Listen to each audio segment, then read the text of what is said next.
आज मुंबईला जात असताना वाटेमध्ये आमच्या धनगर समाजाचे मेंढपाळ बांधव यांची रावटी मायनीमध्ये पडलेली दिसली। मेंढपाळाचं जीवन अतिशय खडतर आहे।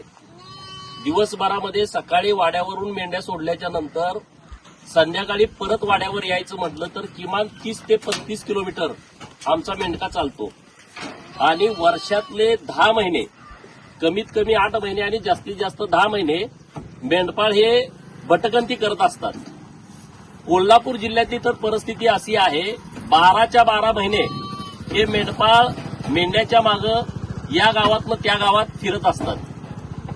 आता पूर्वीची जी मेंढपाळांची पद्धत आहे, घोड्यावरती ओझं टाकायचं आणि तिथं कोकरी असतील, सगळं या पालाचं सगळं साहित्य असेल, धान्य असेल, लहान मुलं असतील, कुत्री असतील, कोंबडी असतील, ते घोड्यावरती टाकायचं आणि घेऊन जायचं। सरकारकडे मी सातत्यानं मागणी अशी करतोय की मेंढपाळांच्या बाबतीमध्ये सरकारनं एक वेगळं धोरण आणलं पाहिजे। तर त्यामध्ये आमची मागणी अशी आहे की एक ट्रॅक्टर जो 50 HP असेल आणि त्यामध्ये ही जे आमचे कागलचे मेंढपाळ आहेत आणि त्या मेंढपाळ बांधवांनी अत्यंत आयडियल पद्धतीनं, आधुनिक पद्धतीनं या ट्रॅक्टरची ट्रॉली बनवलेली आहे। त्या आमच्या लखमाताई आहेत, आता त्या इथं वाड्यावरती होत्या। खाली इथं लहान लहान कोकरी किंवा आजारी पडलेली मेंढरं इथं ठेवता येतील। आतमध्ये स्वयंपाक करण्यासाठी जळण वगैरे आहे आणि वर एक कप्पा केलाय, त्यामध्ये साहित्य ठेवता येईल। तर सरकारकडे माझी अशी मागणी आहे की पहिल्या टप्प्यामध्ये सरकारनं 75% अनुदानावरती आमच्या मेंढपाळांना अशा पद्धतीचा ट्रॅक्टर उपलब्ध करून द्यावा की जेणेकरून त्यांची जी हेळसांड होते किंवा त्यांना दिवसभरामध्ये जो त्रास सहन करावा लागतोय तो होणार नाही।